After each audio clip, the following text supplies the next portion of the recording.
नमस्कार, स्वागत है आपका देश की बेटियों को समर्पित हमारी इस खास पेशकश में। मैं हूं आपके साथ मीना शर्मा। जब हौसला बना लिया है ऊंची उड़ान का, फिर देखना बेमानी है कद आसमान का। जी हां, जब अत्याचार की बेड़ियां देश की दो बेटियों के सपनों की राह में मुश्किलें पेश करने लगी, तो छोटी सी उम्र में उन्होंने आवाज बुलंद करने का फैसला कर डाला। बेटियों के साथ हो रही नाइंसाफी के खिलाफ अकेले मुहिम छेड़ दी। बाल पंचायत बनाकर हर कदम पर अन्याय के खिलाफ संघर्ष करने लगी।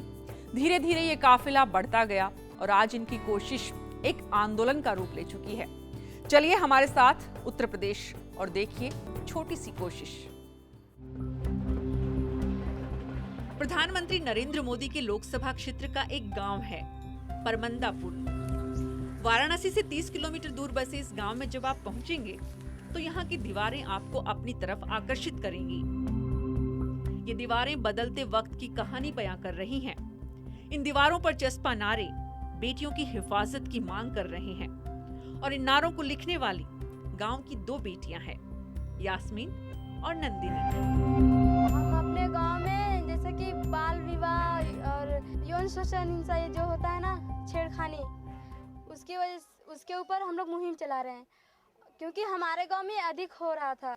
हमने इस मुद्दे पर जैसे कि लड़कियों को छेड़खानी के मुद्दे पर ये आवाज उठाया है कि इन लड़कियों के साथ छेड़खानी करना बंद कीजिए और इन लड़कियों को आज़ाद करिए। उनके माँ बाप से हमने कहा कि इन लड़कियों को आज़ाद करिए, उन लोगों को पढ़ने लिखने का मौका दीजिए। परमंदापुर में कोई स्कूल न होने के कारण ये दोनों बेटियां 4 किलोमीटर दूर हरसोस गांव के कन्या विद्यालय में पढ़ने जाती हैं। जहां यास्मीन 11वीं की छात्रा है तो नंदिनी 10वीं की पढ़ाई कर रही हैं। उत्तर प्रदेश के बाकी इलाकों की तरह ही यहाँ भी दबंगों की सरेराह छिड़कानी की वजह से बेटियों को स्कूल जाने में मुश्किलें आती थी। गांव के लोगों ने इसके खिलाफ पंचायत से लेकर पुलिस तक सब जगह गुहार लगाई, लेकिन कोई कार्रवाई नहीं हुई। ऐसे में कई परिवारों ने बेटियों को स्कूल भेजना बंद कर दिया। यास्मीन और नंदिनी के परिवार ने भी यही सलाह दी, लेकिन यास्मीन और नंदिनी को ये स्वीकार नहीं था। अन्याय के खिलाफ नहीं झुकने का फैसला इन दोनों बेटियों ने किया और 2013 में गांव में बाल पंचायत का गठन किया। गांव की दो बेटियों का ये प्रयास बेहद साहस भरा था, लेकिन पहला कदम बढ़ाया तो बनारस की मानव जन निगरानी समिति ने भी साथ दिया।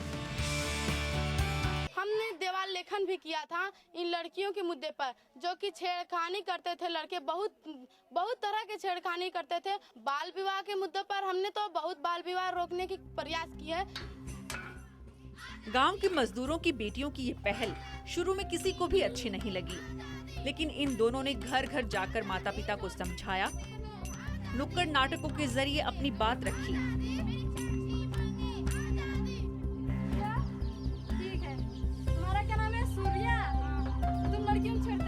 नतीजा ये हुआ कि इलाके में ऐसी घटनाओं पर अंकुश लगा और साल 2013 में शुरू की गई इनकी बाल पंचायत अब आसपास के इलाके में एक मुहिम बन चुकी है। ये एक संयोग ही है कि देश के प्रधानमंत्री 15 अगस्त 2014 को बेटों को ट्रेनिंग देने की पैरवी करते हैं, तो उनके संसदीय क्षेत्र में ये शुरुआत वहाँ की बेटियां पहले ही कर चुकी हैं। यास्मीन और नंदिनी की पहल ने पूरे देश के माता पिता को एक उम्मीद जगाई है। तो देश में ये अकेली पंचायत है जो बेटियों के हक के लिए गांव की दीवारों को ही अपने साथ लेकर चल रही है और हर बार कहती हैं, बेटियों के बर्दाश्त करने की एक सीमा होती है। उस सीमा को तोड़ेंगे तो पंचायतें भी बनेंगी और फैसले भी होंगे। ये देश का स्वाभिमान है, हमें इन पर अभिमान है। नंदिनी और यास्मीन की तरह हजारों बेटियां हैं जो मनचलों की छेड़छाड़ और बदसलूकी के कारण अकेले घर से बाहर नहीं भेजी जाती हैं। लेकिन इन दोनों बच्चियों ने न सिर्फ माता पिता की इस चिंता को दूर किया है, बल्कि बेटियों का हौसला भी बढ़ाया है। तो कल आपको मिलवाएंगे देश की ऐसी ही एक और बेटी से, जिसने गरीबी के अंधे कुएं में जकड़ी हुई बेटियों को शिक्षा की रोशनी दिखाकर उनका जीवन बदल दिया। लेकर चलेंगे आपको बिहार, बस आप देखना न भूलें। अब के बरस मोहे बिटिया ही दीजिए।